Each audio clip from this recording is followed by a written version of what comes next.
Hello and welcome back to the Halcyon radio podcast. My name is Elsie and I will be your guide to this wonderful small town of Halcyon. In the last episode, my parents came to visit and I started cooking them dinner. Let's get started. It was a chicken parmesan night, and this would be more complicated than most of the easier meals I had made before.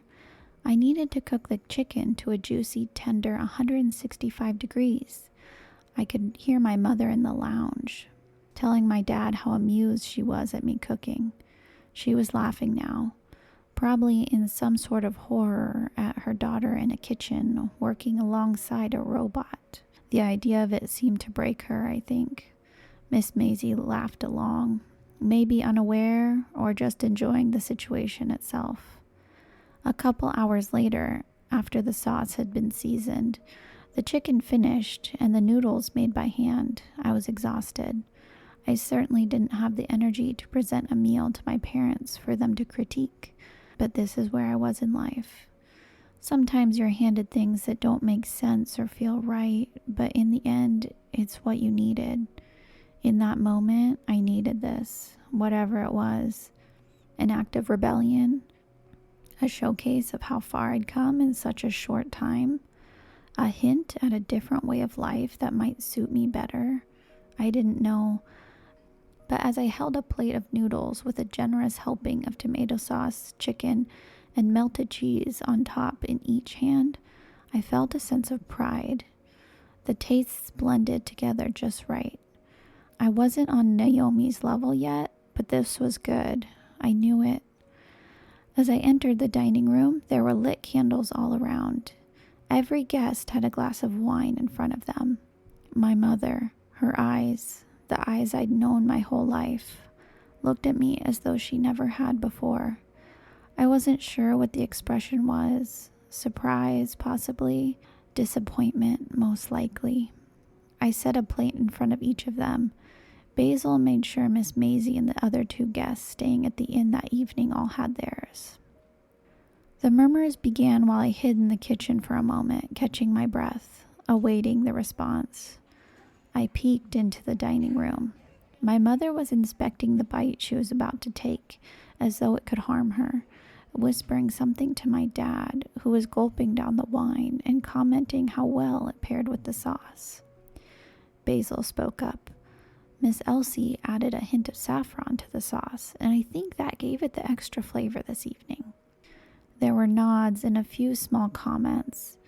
Oh, very good, tastes great. But those words didn't come from my parents. I began to feel like a little girl again. The one who brought paintings home only to be told to work on my hand-eye coordination.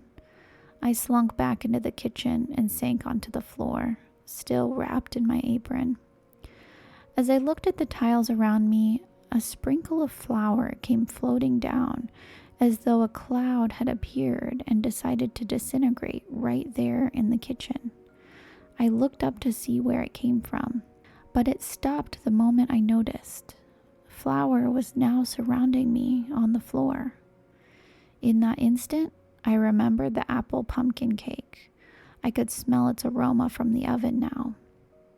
I popped up and pulled it out, letting it cool while I retrieved the cinnamon frosting from the fridge. I poked my head out again. My mom was finished, her plate pushed away, half-eaten as she worked on her wine, looking at the others at the table as though they were pests.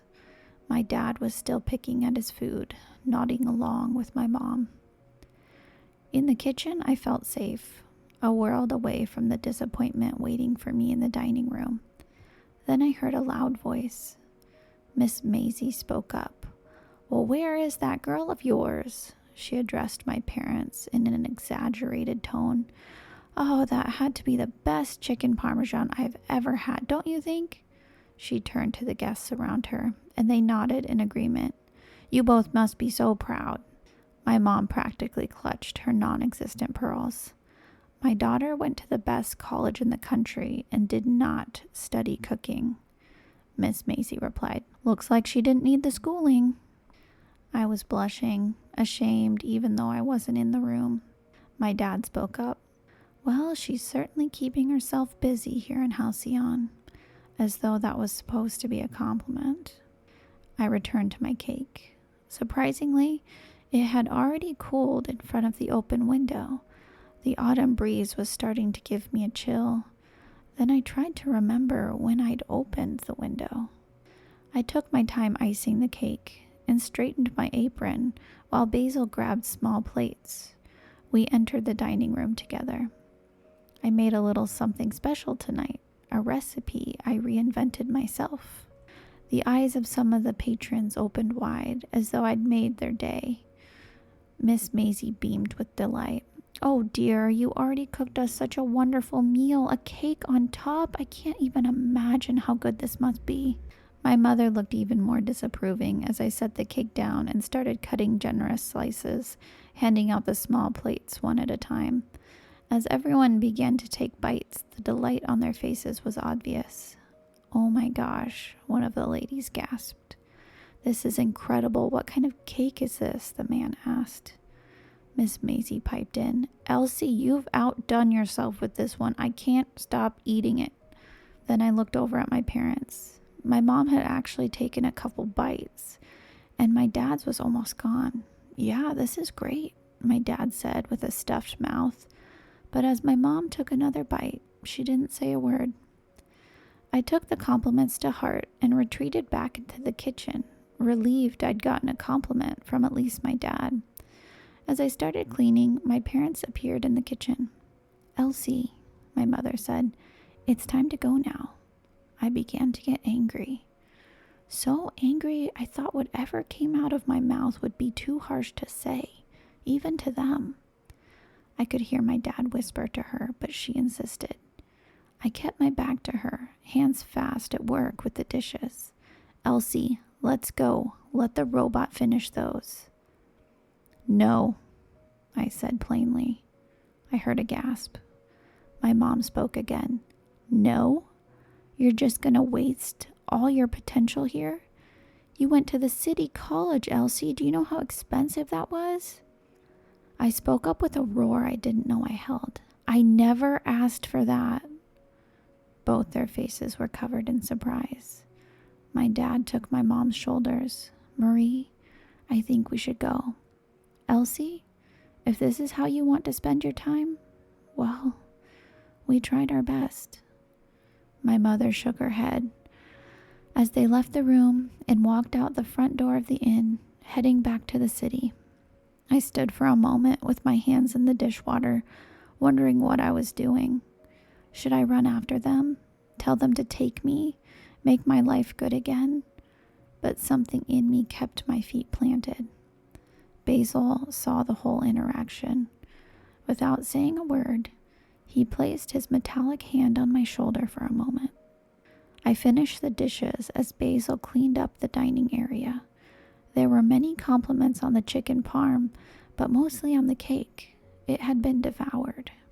It was dark outside now as I looked out the window towards the forest. I didn't see any lights up in the trees. Part of me was sad I didn't see anything like I had the other night, but I think another part of me was sad for a different reason. Reasons I wasn't able to process at the moment. I put on a warm sweater and said goodnight to Basil as I snuck out the back door of the inn. There was a path through the forest, which was too dark, and another path that led to the park near the trees at the end of the street. There were street lamps at the park, so I went that way. I didn't want to run into Janice or Mrs. Maisie. I didn't feel like talking. Making my way through the edge of the trees towards the small park, the breeze picked up, sending a chill through my sweater. I shivered but still wanted to be outside.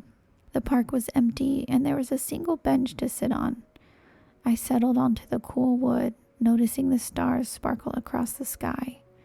In that moment, I heard a whimper. It was getting closer. Then a small person sat at the other end of the bench, wrapped in their sweatshirt, hiding their face.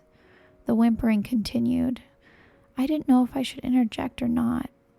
Eventually, the cries stopped as a face emerged from the palms of their hands. A young girl, now looking at me.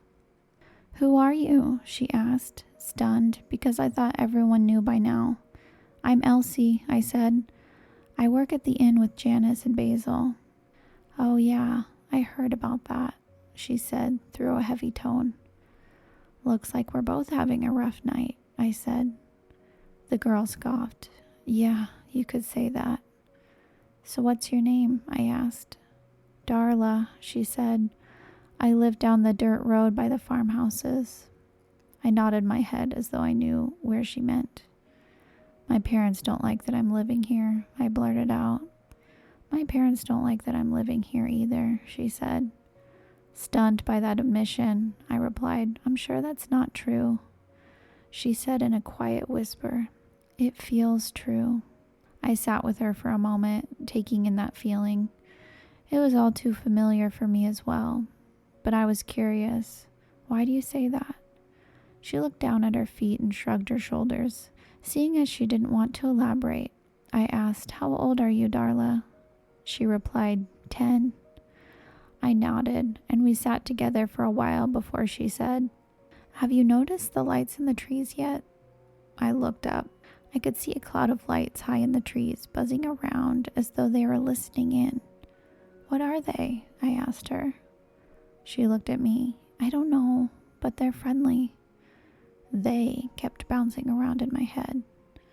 I said aloud, So it's not a what, but a who? Darla and I spent hours in the park, just sitting next to each other, sharing life stories. I learned she was an only child like me, but her parents were always occupied with something other than her. That evening, they'd had a party with drinking. She didn't like when her parents drank, but didn't go into detail. Just that the music would get too loud, the guests would get too rowdy, and sometimes the lights in the trees were directly outside her window on those nights. She noticed that when the lights showed up, things would happen. The music would stall out, or multiple people would fall asleep at the same time, causing the party to end. I invited her to come stay at the inn for the night. I knew there would be an open room available, as if Janice didn't already somehow know she needed it, but she declined. I walked her back to her house, which seemed quiet now. Then I made my way slowly back to the inn with a heaviness in my feet and in my heart. Thank you for listening to the Halcyon Radio podcast. Please join me for the next episode, coming soon.